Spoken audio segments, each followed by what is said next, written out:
Oh, yeah! Here we are, folks.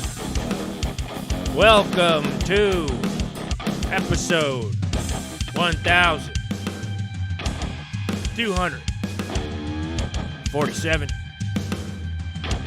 I, of course, am your fearless leader, Brett DeMott, coming to you live from the Brett Cave. That's what I decided to call it. It's the Brett Cave now. Because it's all mine, baby. It's all mine. Folks, it's a beautiful Tuesday morning. Afternoon. Morning when you've been sleeping till 1, you know. To me, morning is more of a state of mind than it is a range of hours or a time period.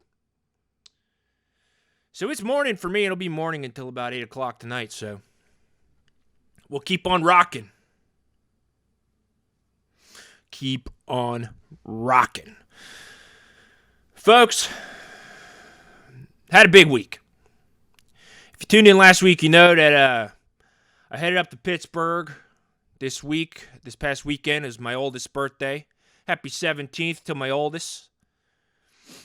Had a good time, honestly. Wasn't expecting much, kept my expectations low, as I've talked about in the past. Keeping your expectations low is the only way that you prevent yourself from being disappointed.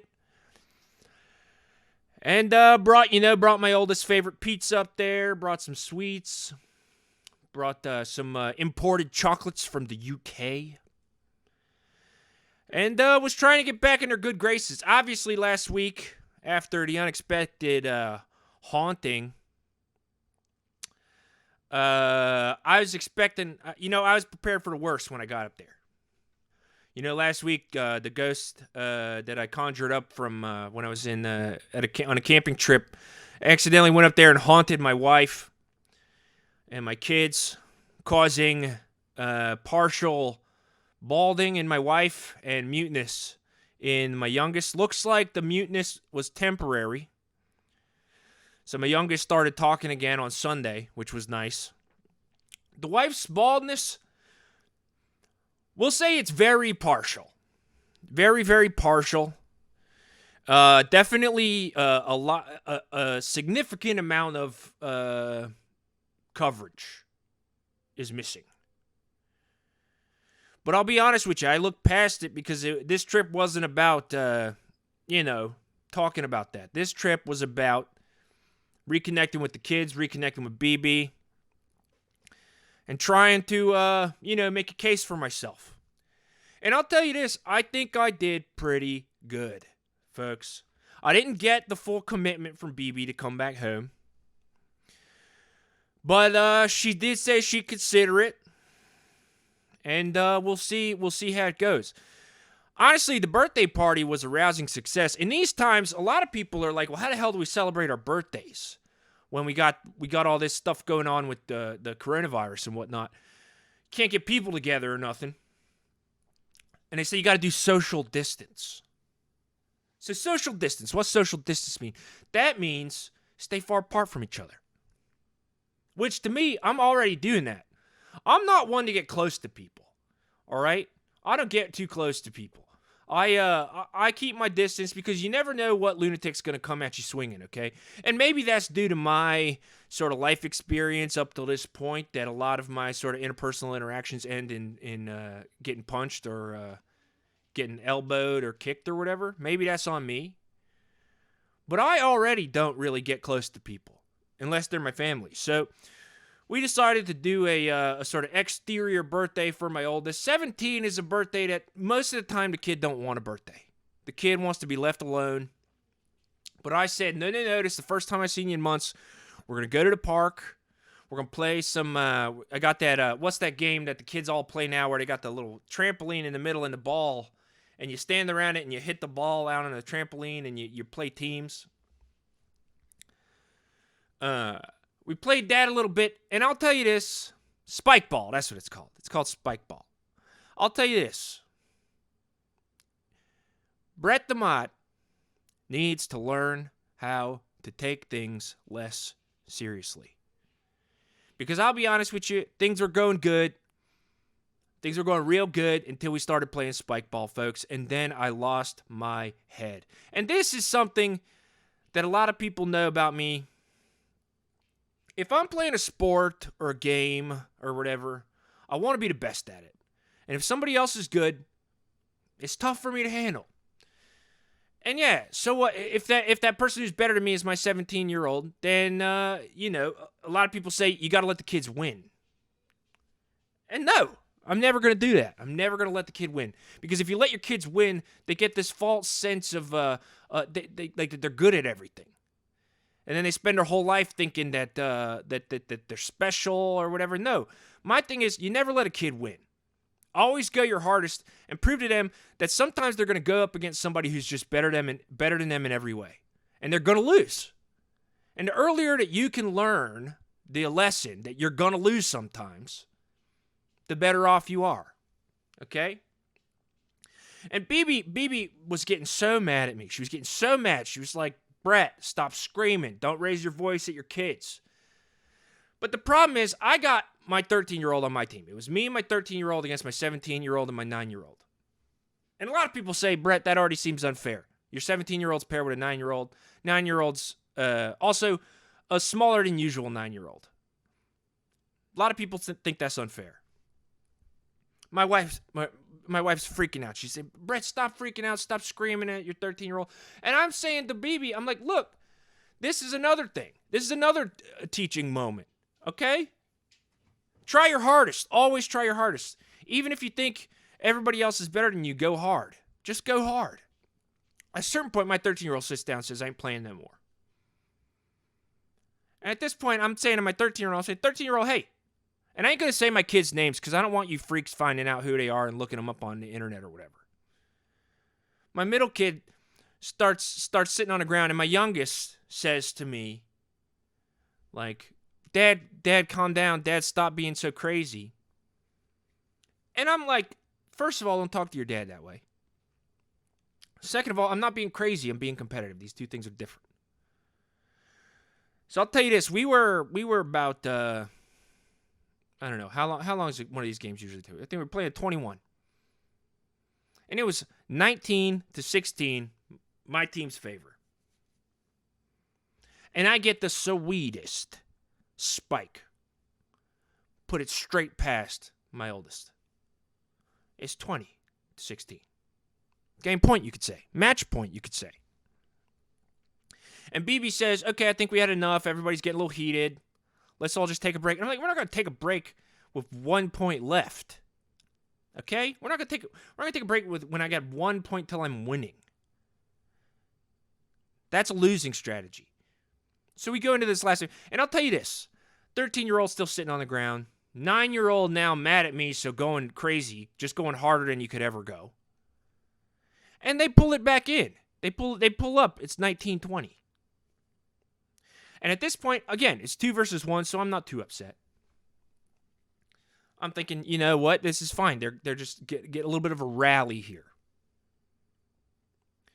And so it's the last point. And I beg my 13-year-old. I say, you got to stand up. You got to play. Okay? If you stand up and you play, we'll go get more pizza after this, and I'll buy you a toy from Walmart. So my 13-year-old stands up, and I'm like, all right, we're ready for this. We got this. We're going to crush this. I spike it. 9-year-old makes a crazy save. Crazy save. I mean, this kid dives, and I'm like, no regard for their well-being. I go grab it. 13-year-old, at this point, standing up, not really contributing at all. So I'm getting heated. 17-year-old spikes it. It's flying like 20 feet back. I'm running for it. I run for it. I get it. I toss it up. It's coming down. My 13-year-old is in perfect position to give me the perfect spike for the win. Whiffs. He whiffs, and it hits the ground, and they go up 21-20. And a lot of people say the game's over. I say, no, you got to win by 2. And they say, Brett, you got to say that at the beginning of the game. You can't just add the rule that you got to win by 2 by the end. And I say, everybody knows any competitive sport like this, you're always playing to win by 2. We all know that. If you don't know that, that's your fault. That's not my fault. And so we're going again. And I grab my 13-year-old by the face. I not harshly. I just kind of cradle his face. And I say, listen to me, son.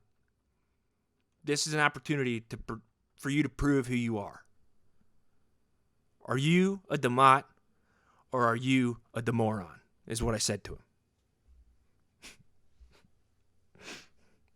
Bebe got mad at that. And so we go to play another, the last point. It could be the last point. Spoiler alert, it's the last point. And I'll tell you this, they knew that my middle kid was the weak link. They targeted him. And I mean, it couldn't have been a bigger whiff. Went right past his face. And I lost. I lost this game to my 9-year-old and my newly 17-year-old on his birthday. And a lot of people say, okay, well, did you accept your defeat, Brett? And I say, yes, I accepted my defeat. Does that mean I was happy about it? No. Does that mean that I didn't complain for the most of the rest of the day? No, I did, of course. But it made my 17-year-old happy to beat me at something. And that's really all that matters. Put a smile on their face. Everybody else had some birthday cake, hung out around the picnic table. I went for a walk by myself for a little while to cool off. And when I got back, I apologized. Because I realized that I took this way too seriously.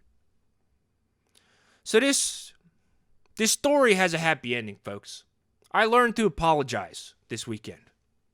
Okay? I learned to say I'm sorry for when my emotions get the best of me.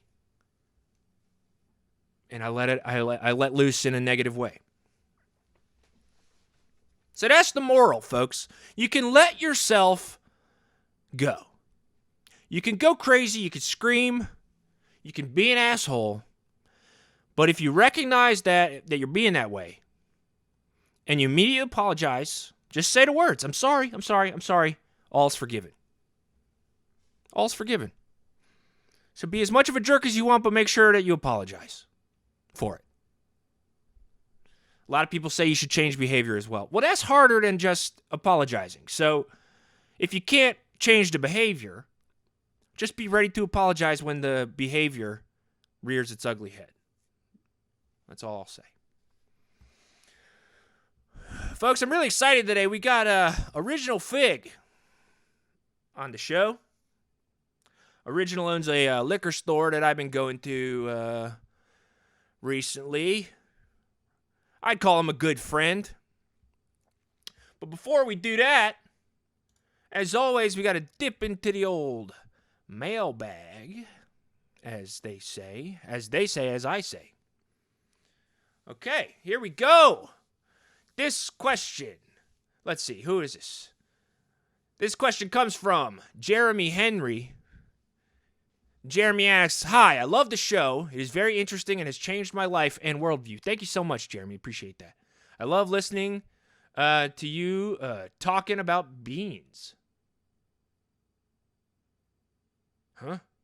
I'm a big fan of garbanzo beans. I would appreciate more refried bean talk as well, and less pinto bean talk. Also, can you please solve this issue? Are green beans really beans? Please, this is life or death. Thanks! Exclamation point. Okay, Jeremy, I don't think you're watching this show. So this answer may not even be going to you, because have I ever talked about beans on this show? I don't think I have. So this answer might not even be going to you. You might be watching some other show. Huh. I think you're confused. Huh. But, I can answer this question. Also, can you please solve this issue? Are green beans really beans? Question mark. Yeah, they are. Green beans are beans. Well, I guess it depends on how we define bean. To me, a bean is a thing you put in the ground and it turns into Plant. Actually, I don't even know what a bean is. I'm not the man for this question. Honestly. Now I'm going to be thinking about beans for the rest of the day. Because Jeremy got beans in my head. And now I'm just confused about how he got here. If anybody has any idea what the hell Jeremy's talking about, send me an email to howyoubenshow@gmail.com. And maybe we'll talk about it next week, because this is confusing. Deeply confusing to me. Here, we'll do one more quick one. We'll do one more quick one, and then we'll get into it. This one comes from let's see. Ava Garrison. Dear Mr. DeMott, long time, first time. I'm looking for some advice on how to make friends as an adult. Any guidance would be greatly appreciated. With respect and admiration, Ava. This is a good question. Honestly, this will be a great question to segue into my conversation with Original Fig, actually. Because me and Original, we didn't meet too long ago. We only met a couple years ago when I started going to his liquor store. So, honestly, he might be able to answer this question for us. So it may be a good time for me to take a break, get old Original on the line, and then we can come back and we can answer this question for you then, Ava. So everybody stick around through the break. We'll be back with Original Fig.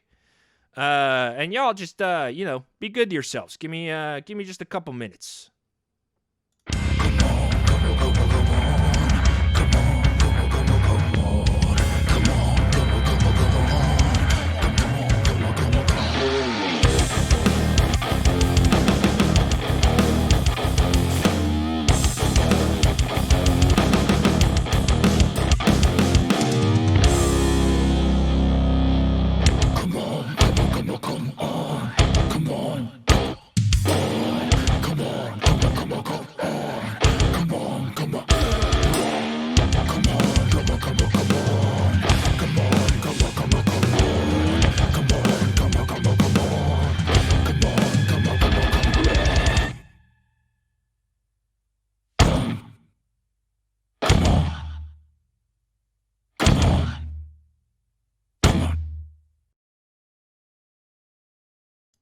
All right, folks. Quick little break. Didn't take long at all, did it? It's because I'm a pro now. I've been doing this long enough that I'm a freaking pro. So, like I said, really, really excited for my guest today. He's a new friend of mine, and a lot of the time this show is about me reconnecting with people who I've known since I was a kid, but me and Original, we are current. I'll call us current friends, but we ain't seen each other in a little while, so still makes sense for us to do this. But everybody, how about this? Let's introduce my buddy, Original Fig. Original, my man. Brett, how's it going? How's it going, Brett? It's going really good, Original. I'll be honest with you. I'm having a great day. I hope you're having a good day too, my man. I'm doing good. I'm just down here at the store, and everything's going great. That's awesome. So everybody, just so you know, me and Original, the way that I know Original is he has a little liquor store round the way. It's called Gethersman Liquor and Scratcher. I'm sorry, I gotta correct you. It's Gethsemane Liquor and Scratcher. Okay, because it's not spelled even close to Gethsemane. Well, I know it's a tricky one, but if people don't know, a little trivia, it's the name of the garden where Jesus Christ got arrested by the Romans. Oh, really? Yeah. Now you know. Yeah. Okay. I ain't much of a religious dude. You know that. We've talked about. Me religion. neither. Yeah. I'm just a true crime buff. Oh yeah, because see, this is a conversation that I found very interesting that we had one of the times that I went into the store. You were talking about how the Bible is kind of just a true crime novel. There's so many crimes in the Bible. There's so much crime. And it's like you don't have to invest in the religious stuff to get into the cases, Right. Because look, we all know the Bible, you don't even have to agree with the Bible to know that there's some historical stuff in there. There's facts in there. There's facts in there. So, like, you could take it just as, like, a nice little novel with some mysteries in there. Like, for example, Like, you're really into the whole water to wine thing. You're trying to get to the bottom of that, huh? Because you're trying to figure out how to stock your store. I've been exactly, and I've talked to the amazing Randy. I've been trying to get him to debunk this, Yeah. and then sadly he passed. So I'll never know for sure if it was a real thing or not. But if I could figure it out, like it's almost like an alchemy kind of thing. If I could figure out how to turn water into wine, then I'm set for life. Yeah. Have you brought this up to any of your distributors? Because I'm sure they'd be upset if they found out they were going to lose you as a client. I ask every single one. I say, how do you do it? I know you can do it. How do I take a jug of water and turn it into wine? And they all act like they don't know what I'm talking about. And I'm like, okay, well, sooner or later, one of them's going to crack. So you think that they all know how to do it? I don't think they all know how to do it, but I think enough One of them. them. Yeah, somebody does. Because this is like one of those things where like they got the secret that they're keeping it secret so that nobody else can do it. It's That's like the right. Coca-Cola recipe. It's like we ain't going to tell anybody. There's only people who are in the circle can know how to do it. That's right. And then you think that's the way it is with the water to wine thing for the Bible. I think it's been a secret that's been protected for thousands of years. I don't know that Jesus invented it, but he's certainly the most famous guy that did it. Definitely. And I feel like since it hasn't been disproven that he did it, you can't prove negative. Yeah, absolutely. So it must be, as far as I'm concerned, is possible. And I think that's the way that we always got to live our lives. Until somebody shows me that I can't do something, I'm going to think I can do it. That's right. Now, you got to be careful. Of course, you see a cartoon and you see like somebody running off a cliff, and then as long as they don't realize they're not on the cliff anymore, they stay up there. They stay up there. Yeah. It's when they look down and they say, oh no, there's no cliff. So like, I don't want to be the one to test it. I'd like to see somebody else test it. I mean, you could say that like guys like Evel Knievel and them do that all the time. They're testing that all the time. They're going up there, but I guess they got sort of forward momentum and a ramp that keeps them from going down. So I guess it is different. They do eventually go down. They do. I don't know that it's because they look down. I think it's. I don't know. I've seen, if you go back and watch some of Evel Knievel's best jumps, and there's a lot of them. You can watch. But he never goes straight. He never goes straight. No, he always goes up. He goes up a little bit, but then if you always look, before he starts tilting down, he takes a peek. And I think it makes him go down. Go watch the videos, original. Next time I come through the store, I'll show you on my phone. I'll bring them to the phone. I still all right. I was going to say, I still have a combo TV VCR. Okay. But if you got it on your phone, that's great. Yeah, I got a phone. By the way, I still think you could update your technology and you'd have the same sort of vibe. You know what I mean? I know you like to keep it simple. You like to stick with what you know, but like, I think, I'll say this. I think Gethsemane's Liquors and Strachers could use a little bit of an update. And listen, I'm the kind of guy, I'm a DIY guy. I could come in there and I could update your stuff like crazy, my man. You know this. We talked about this. I appreciate that, Brett. You've offered that many times. And it's very kind of you, but it's two things, okay? Personally, number one, I'm waiting until they get to the final generation of everything. Okay. So here's what I see. When they first came out with the cell phone, right? I was like, I'm going to wait because I bet that's not the final version. And guess what? I was right. You were right. Because they keep coming out with new versions. And it's like, I'm going to wait until they're all set because you got people that are like buying generation after generation. I've had the same rotary phone for decades. Yeah. And it still works. Yeah, I was going to say, still works. Works good. Yeah. Better connection a lot of time than a cell phone. That's true. You don't got to worry about the rotary phone going down. I mean, you did have to replace the rotor, though. I did eventually have to replace the rotor. Yeah. Because a lot of times I was trying to win a radio calling contest. You got to be real quick because people got push buttons. Yeah. They could do it and now, no time at all. I heard about this thing that people do sometimes where they do it on their computer and they got a little robot in their computer that pushes all the numbers like in an instant. It's like they don't even have to use their fingers or their you're not brain. Winning a contest, you're stealing a contest. Exactly. You know what I mean? Exactly. If I want to be the third caller, right? I got to time it just right. Right. But because of the rotor, I got to go so quick. Eventually, You with the it attacks the rotor. yeah, because with the rotor, let's be real. With a phone contest like this, with a rotary phone, you all right? Now I'm good. Okay. I was just gonna say, with a rotary phone like this, if you go real quick right when they say go, you'll probably be in there about number 3 if you just get the whole number in there. Because 2 other people are gonna get in there quicker than you. Results speak for themselves because I still won a ton of radio contests on a rotary phone. Yeah. And it wasn't until I got outpaced by all this digital technology, robots and computers and stuff like that.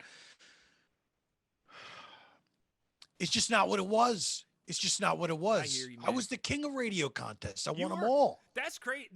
Honestly, that was like one of my favorite days that I ever had was when I had some free time in the afternoon. I went into the store, and you showed me all the little proof of receipt or whatever when you got concert tickets or whatever. They sent you a proof of receipt. Yeah, and you showed me all your old. You win concert tickets, they send you a proof of receipt along with the tickets. Yeah, just so you can prove to everybody else that you got the tickets. So if you show up, yeah, it gives you bragging rights.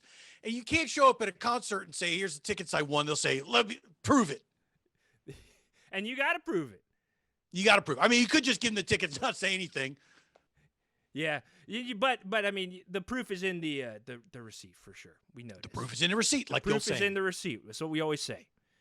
But yeah, so now, original, for people who don't know your deal, don't know where your story or whatever, maybe we could get into it a little bit.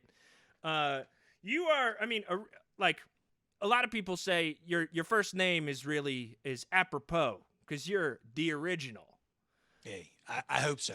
I hope people think of me that way. You know, I try to be original. All I can be is me. You know what I mean? Exactly. That's all I can be. And you brought Fig is my last name. And you've really brought you to the liquor store. Your liquor store isn't just like your typical liquor store where it's like you go in there and you just buy liquor. You know, it's an experience. It's like you make it a real community feel. Well, we try to make it a place where people can come hang out, even if they don't want to buy liquor or scratchers, or, you know, like off-brand baked goods. We try to make it a place where people feel welcome, even if they're like alcoholics, like they've proven that they can't take care of themselves.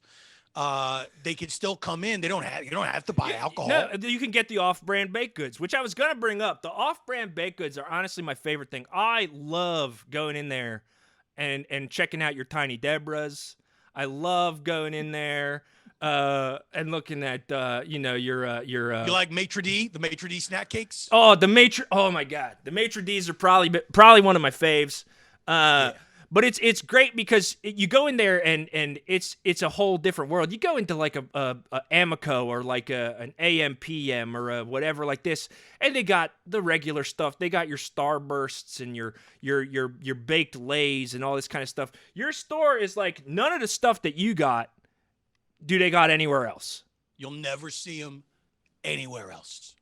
Nowhere else. That's a promise.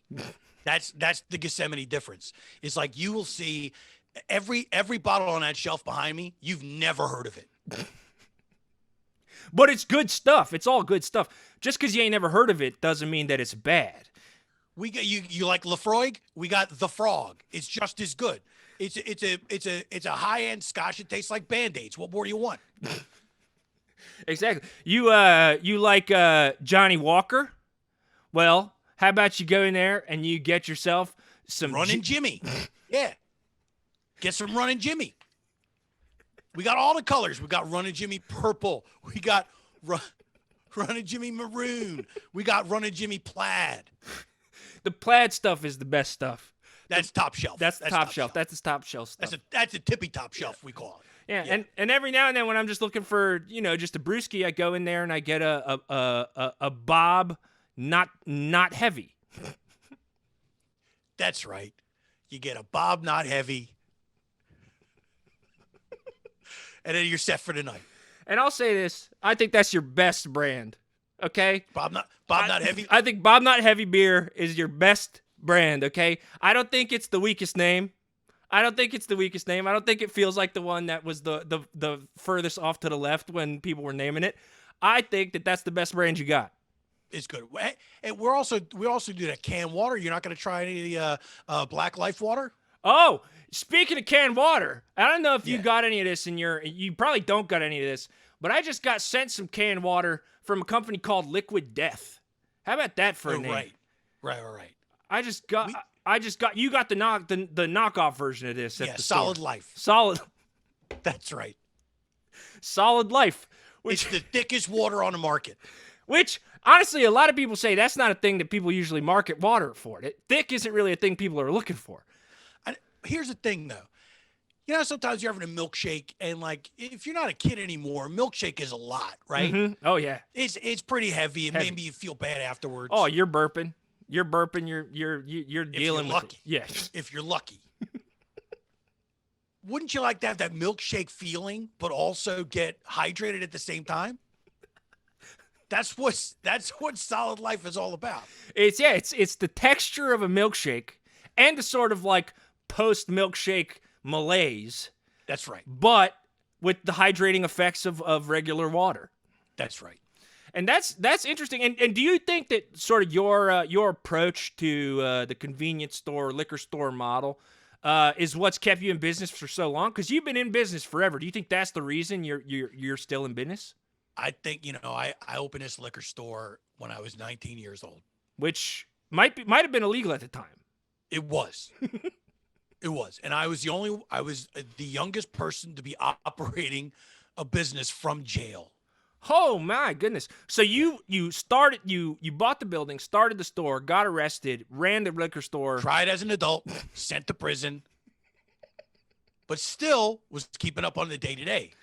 Now that's it. And at that time, because this was years ago, you were getting maybe your one phone call a week or whatever, but you were doing most of your sort of upkeep and sort of changing of policies at the store through the regular mail, right? That's right. Save the USPS because it made my business possible. I would not still be here today if it had not been for the United States Postal Service. Yeah. And that's true. They've actually they actually credited you with keeping them afloat for a little while, right? The local post office credited you with keeping them afloat because you sent so many letters. They gave me a plaque. You can't see it in this shot, but it's in the storeroom. Post office gave me a plaque. You keep it in the storeroom. I think that's one you should keep on the floor, Original. If I'm being honest, that's if I was ever honored by say like people can walk on it. No, like on the walls in the sort of store floor, not on the floor, like the out in the display floor is what I'm like. Put it on an end cap. Put it on an end cap, or you could do like I did at the hardware store when I got my sort of like power tool certification, which they said that's not a thing and I didn't need it, but I was like, I just want people to know that I got certified in power tools. So I want to prove a receipt. Exactly. I don't want people to come when people come in and ask me how do I use this power drill. I say, well, you put the screw in the hole and then you zip. When I say that, I don't want them to question me, so I can point to I'm certified in power tools. I think you should do that with your postal service plaque. Is all I'm saying. I got you. I think everything should come with a card that you can put in your wallet. I like that. Any sort of honor or anything. You get a driver's license. How come you don't get it for, like elevator operator used to be a job. It's not a job anymore. We all operate elevators. How come we don't get cards that say I'm a licensed elevator operator? I wasn't sure I was going to agree with you, but then when you explained it, I agree with you 100%. We all have learned how to do this, okay? And if we ever have somebody questioning whether or not we can do it, it's good to be able to have a little card that you pull out and say, lick me. Lick me. Hey, lick me. And that's, of course. You don't think I got a card for this? Lick me. Lick me. That's all we want. We just want people to lick us. That's all. Yeah. That's all. So you're gonna smart mouth me, then get ready to lick me. That's a little sort of original Brett inside joke of how we sort of, instead of saying like, fuck off or get fucked or like hit the bricks, we say lick me. Who's original Brett? It's an original / Brett. It's like a a co-created joke. I got you. All You know, right. it's I like thought one like of that was ours. I thought that was like a new guy. No. There's nobody else. Nobody else at all. No, it's just us. And so, original. I mean, obviously, things have been a little different in the last couple months with the whole lockdown and everything. But you've been able to open back up recently and sort of get things back in business. But you obviously are taking extreme precautions to keep people safe in your store. We're taking every precaution. We got I mean, obviously everyone is spaced out. If they come in, let me say this. We got a lot of events coming up. We got we're gonna do I try to have it be a place of culture, you know, so it's not, you could shop here, but you could also, we have little performances and stuff in the corner. We're going to be doing reading of Walt Whitman's Leaves of Grass, but all through scratchers. Okay. So wait, I paid to have Walt Whitman's Leaves of Grass printed on thousands of scratchers. And we're going to have, you know who Wallace Shawn is? I do. One of my favorites. Yeah. One of my favorite actors. One of the best voices in history, I think. He's going to come down from New York and he's going to read Walt Whitman's. I'm going to give him a stack of scratchers and a quarter, and he's going to read Walt Whitman's Leaves of Grass. I mean, what a beautiful voice he has. He's the perfect one. The only other person I would have said could have done it better would have been Gilbert Gottfried. But here's my question for you, Original. And I don't, again, not trying to rag on your racket or anything like this, but like if I'm to understand this, is Wallace going to have to correctly scratch off these scratchers and quote unquote win in order to get the actual text of Walt Whitman? Or is it just he's going to do the sort of mass scratch where he scratches the whole thing off like a joke and then it's all there? Well, he can scratch the whole thing off because they're all winners. You know, that's the fix is in there. It's more of a way to do it that ties into the liquor store, but they're not in order. So he will have to be putting it together as he scratches before he reads. Okay. So he's got to know the text beforehand. I'm assuming he does. He agreed to do it. Yeah. If anybody agreed to do this, you'd think they'd have read it before. But he has to be familiar with the text. Are you worried about this particular edition? Because of course there's multiple editions of Leaves of Grass. Right, and this is one you wrote. This is self-edited. Yeah. Leaves of Grass. Yeah. And so, are you worried at all about there being sort of downtime between like where he's scratching off and he's like reading to himself, and he's like kind of like this, and then he goes to the next one and he scratches that off. He's like, and then he doesn't necessarily know. Are you worried at all about that, or are you kind of just going to let it ride? First of all, I'd say that's Wallace's problem. Secondly, I'd say even if there is downtime, I think he's a captivating performer, and people are just going to be watching him. They're gonna love to see the process. Yes. You know. Yeah. Also, like he's done stage, so he's not just a film actor. He's done stage, so I think he'll know how to ride the wave of the audience. Yeah. He'll definitely make sure the people in the back can hear him. Yeah.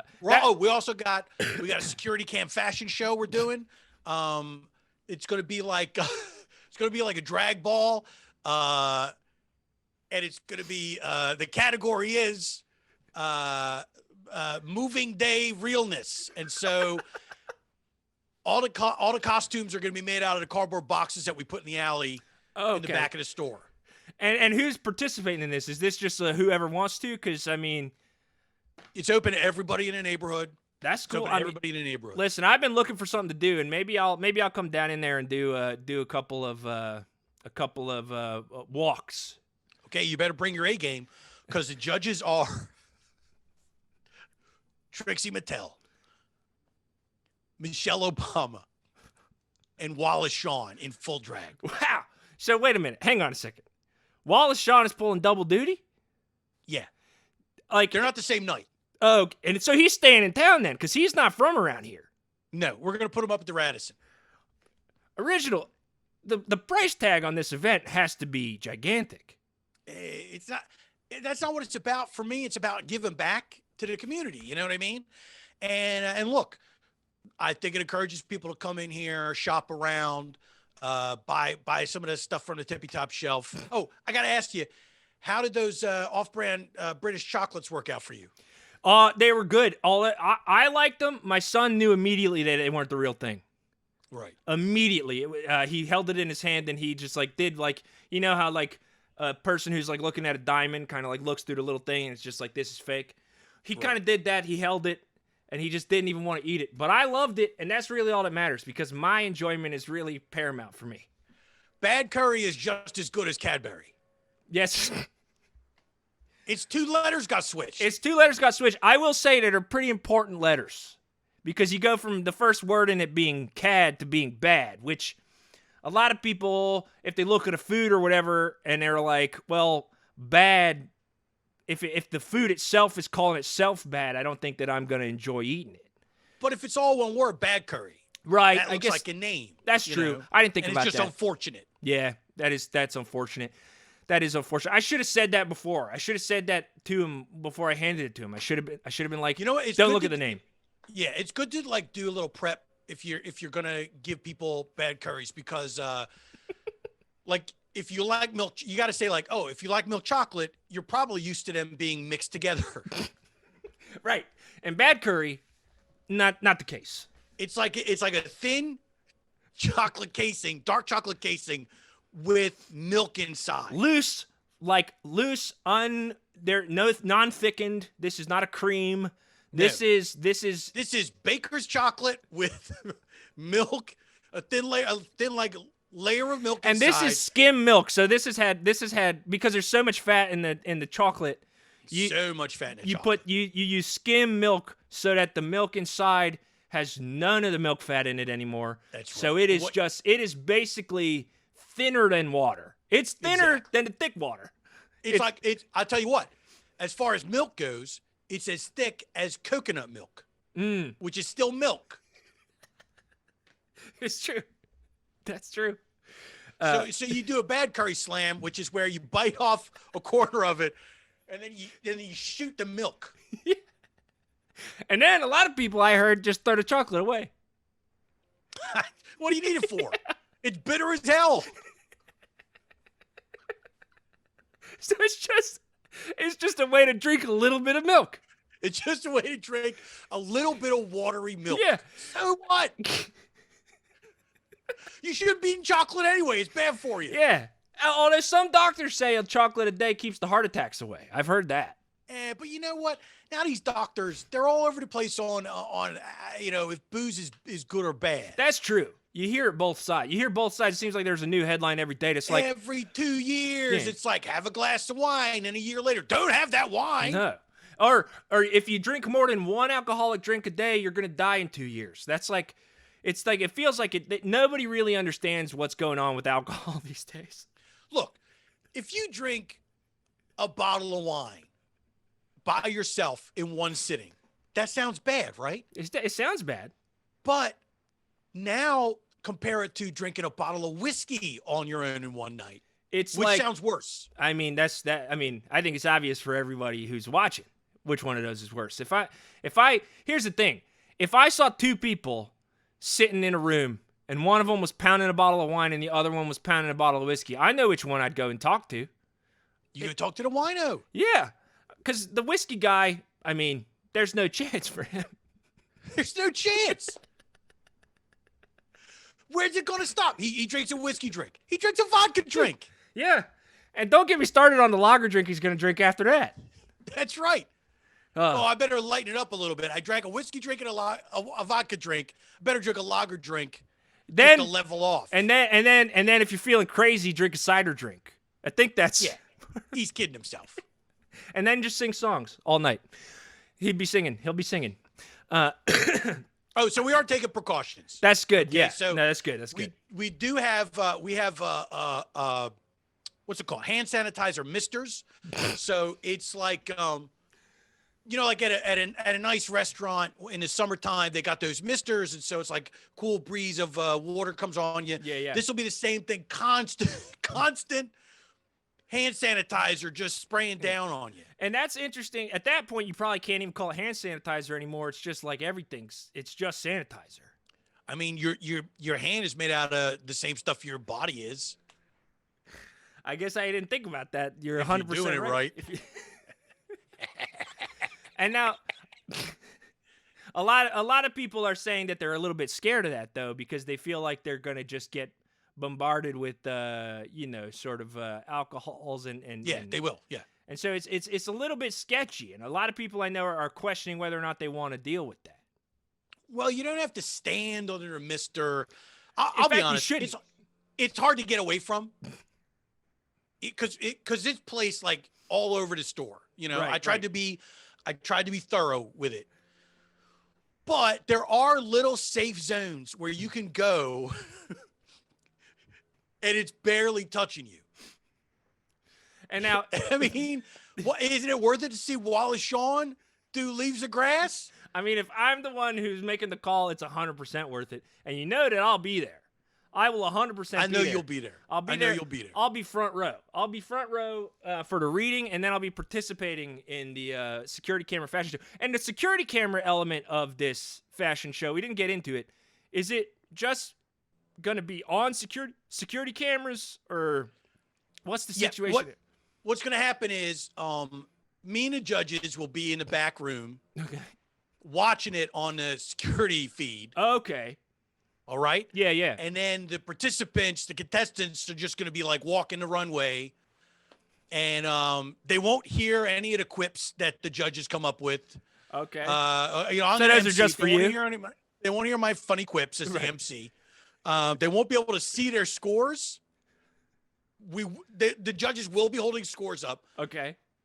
The contestants will not. So this is in the interest of safety, understand? Right. Yeah. And everybody will understand that. If you explain so it's like it to all them you do is if you're walking that runway, you walk up, you pose, you turn around, look over the shoulder, you walk back out. Yeah.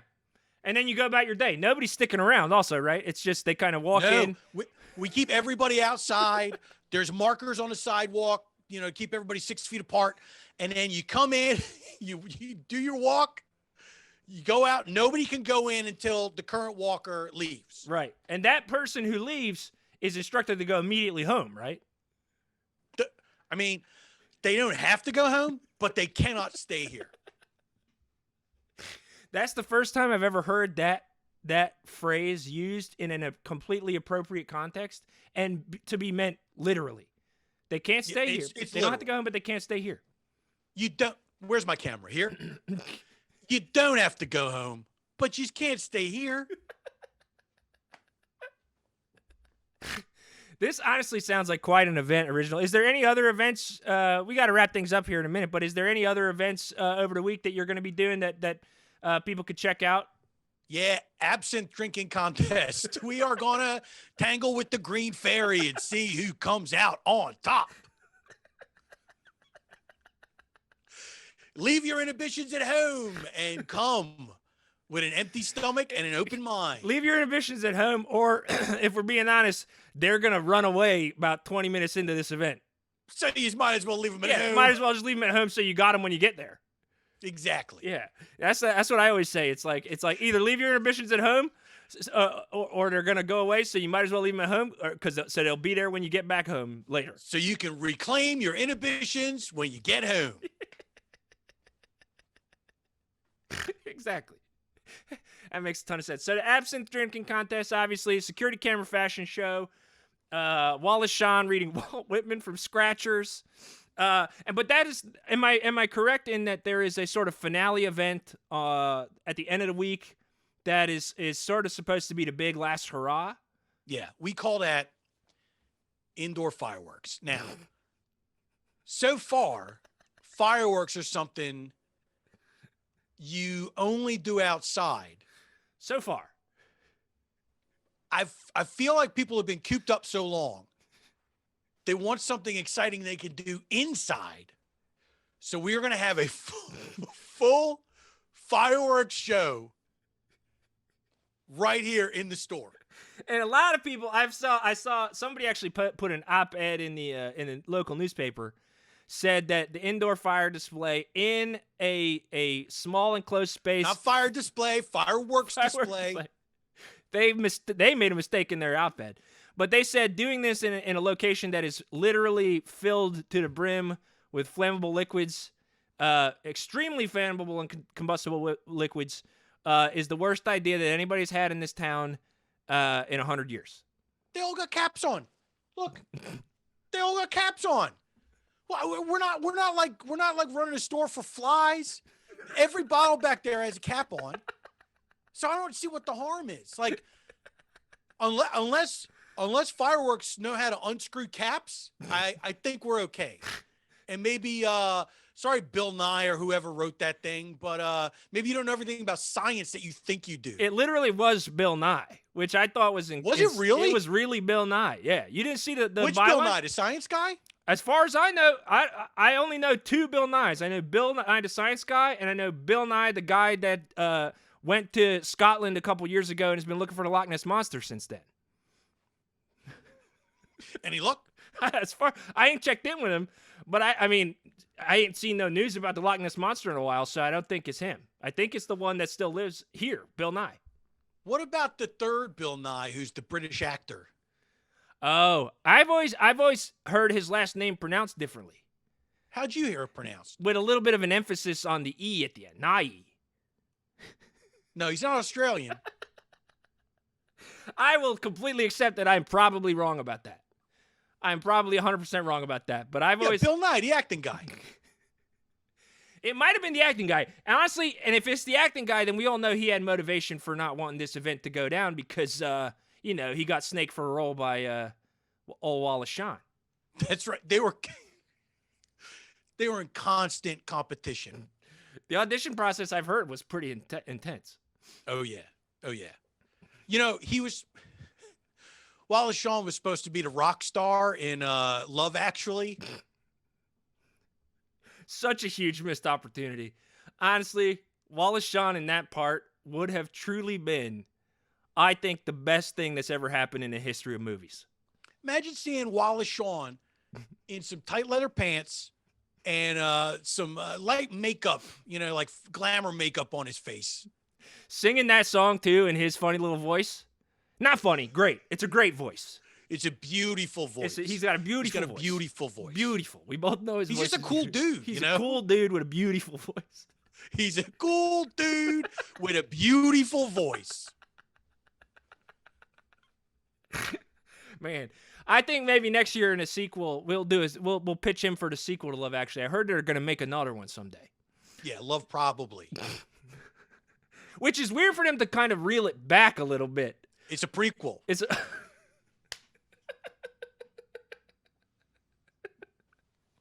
That's perfect.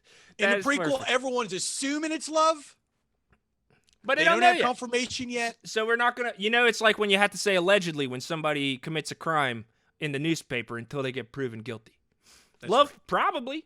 Yeah, it's gonna be great. Well, Original, I'll be honest with you, this was such a blast, man. It was great to catch up with you. I'm bummed I haven't been able to get into the liquor store recently, but I'm very excited for the upcoming events of the week. I'll definitely be there for. I'm definitely going to be there for Wallace Shawn reading Walt Whitman. I'm definitely going to be there for the security camera fashion show. I'm definitely going to be there for the indoor fireworks. I'm very, very excited. I'm so excited for you to finally get things back up and running over there, and for you to get things moving, because we all need it. We all need a little bit of a return to normalcy, right? And I think these events are going to be the perfect thing to get things back to normal around here. Brett, I could have said it better myself. We just want to make people feel comfortable, safe. Come on down and see us light off fireworks in the store. Please, everybody, you heard it here first. Head down to Gethsemane's Liquor and Scratcher. Gethsemane Liquor and Scratcher. Got a ton of reopening events this week. It's going to be awesome. Original, it was so good chatting with you, man. And I'm sure we'll talk to each other again real soon. And maybe sometime down the line you can come back on the show and we'll see what's going on. Anytime, Brett. Hey, drink liquor, everybody. Great advice. All right, Original. Have a good one, buddy. Take it easy. Oh, folks. How's about that? Original Fig. What a good guy, huh? What a good guy. As you heard, he's got a lot going on at the liquor store this week, so make sure, if you can, head down there. If you can't, no worries. I'm sure he'll keep the good times rolling in the coming weeks. Oh, folks, what a time we've had. obviously, I'm going to be participating in all these events this week, so we'll check in and see how they go next week. That'll be fun. Let's, listen. Original obviously has had the store shut down for a while, so he's a little light on funds. So if anybody has a couple bucks that they can spare, I would love to be able to shoot a little bit of dough over to Original as a thank you for being on the show, and also as a way for him to keep the lights on at Gethsemane Liquor and Scratcher. So if you can throw a couple bucks in the hat, there's a donation link down in the bottom in the info section on the page. Click that link. It'll take you to the page where you can donate. Even if everybody could just throw in a buck. I mean, if we just threw a buck in there, that'd be great. If not, no worries. I know people will come back through and enjoy the rest of the episodes next week and all the weeks after that. Folks, I'm honest with you. This was such a fun episode, and I kind of buried the lead with the whole Bebe situation before, but Bebe has agreed to move back here, not into the house. She's gonna move down here. She's gonna rent an Airbnb close by, and we're gonna try to reconcile from closer proximity than as long as it's been. So that's exciting. We'll have to check in about that next week. Obviously, Airbnb. Exactly, it's an Airbnb. Also, this company gave me a bunch of free water, so you should go get some. It's fucking good. Liquid Death. It's just regular water with really funny, good branding. How about that? But folks and soaks, I'll be honest, had a great time for you. I had a great time for you. That's what I meant to say. I'm glad I said it like that. But I'm so excited for next week. We'll be back with another episode 1248 of How You Been. We'll announce the guest. John, my producer, will announce the guest on his Friday night stream.